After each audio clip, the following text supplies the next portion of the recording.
The Four Corners of the Sky by Michael Malone.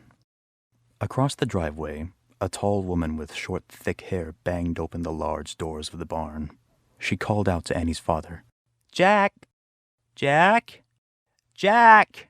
Annie's father turned her around to face the woman. "See my sister Sam over there? I told you how nice she is. So's Clark. They'll take care of you. I'll call you. Remember, you're a flyer." He yanked her small, hard blue suitcase out of the convertible, dropping it onto the gravel beside her. "Give Sam the cash." "Stop it! Where are you going?" "Annie, I know it's rotten." A drop of rain fell on his face, like a fat, fake tear. Drops splattered on the suitcase's shiny clasps. "Go look in the barn. There's a present for you." She kicked him as hard as she could, and then she kicked over the blue suitcase. "I want to go with you," she said. "You!" But before she could stop him, her father had run to their car and was driving away. Blind Eye: How the Medical Establishment Let a Doctor Get Away with Murder by James B. Stewart. Kineas Mzezewa had dozed off for a nap that May afternoon, but was awakened at about 2 p.m. when he felt someone removing his loose-fitting pajama trousers. He lifted his head, still a bit groggy from sleep, and saw that it was Dr. Mike. The handsome American doctor had a syringe in his hand and seemed about to give him an injection. So Mzezewa, eager to help, pulled down his trousers and turned on his side. Then the doctor plunged the unusually large needle into his right buttock. Mzezewa saw that after he finished the injection, the doctor concealed the used syringe in the pocket of his white medical coat. "Goodbye," Dr. Mike said softly, pausing briefly to look back at Mzezewa. Then he left the hospital ward. Second Chance by Sandra Gerncher.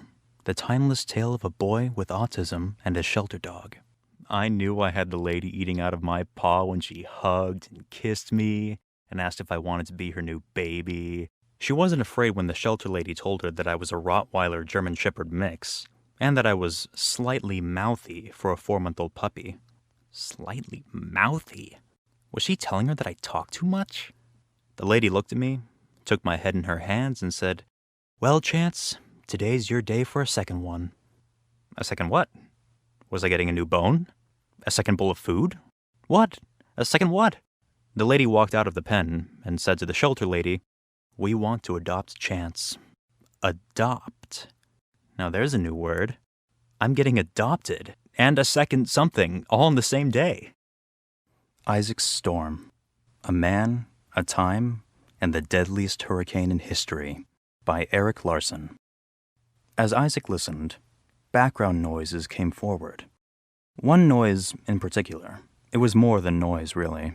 If Isaac lay very still, he could feel the shock waves climb the stilts of his house, the same way he felt the vibration of the pipe organ Cora played at church each Sunday. To children in houses all along the beach, particularly the 93 children in the big, sad St. Mary's orphanage 2 miles west to the very edge of the sea, the sound was a delight. They heard it, and felt it, and dreamed it.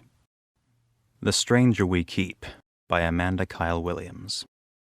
I had once been called Special Agent Street. It has a nice ring, doesn't it? I was superbly trained for this kind of work, had done my time in the field before transferring to the National Center for the Analysis of Violent Crime, NCAVC, at Quantico, as a criminal investigative analyst, a profiler. A few years later, the FBI took away my security pass and my gun, and handed me a separation notice. "You have the brains and the talent, Dr. Street. You merely lack focus." I remember thinking that the only thing I really lacked at that moment was a drink, which was, of course, part of the problem. A Horse Who Can Type, from I Like It Better When You're Funny, Working in Television and Other Precarious Adventures by Charles Grodin. Since being the host of a television show didn't rank in my top 10 goals in life at the time, I didn't give a lot of thought to not being asked to guest host and continued on my merry way as an annoying guest. It's not that I'd wake up in the morning of an appearance and decide to be annoying. It's just that I didn't have a lot of faith in the alternative. I'm very excited about my new movie. She was a joy to work with. Right beneath all that, "Who cares?" screamed back at me. On the other hand, if I walked off the set, as I once did on The Tonight Show, saying, "The unfunny environment that preceded me out here makes it impossible to get laughs," at least it wasn't boring. Actually, after that appearance, I was told that Freddie D. Cordova had said, "We won't be seeing Mr. Grodin for a while." I had earlier written that after being under contract, I was regularly banned, not from the show, but from appearing with Johnny.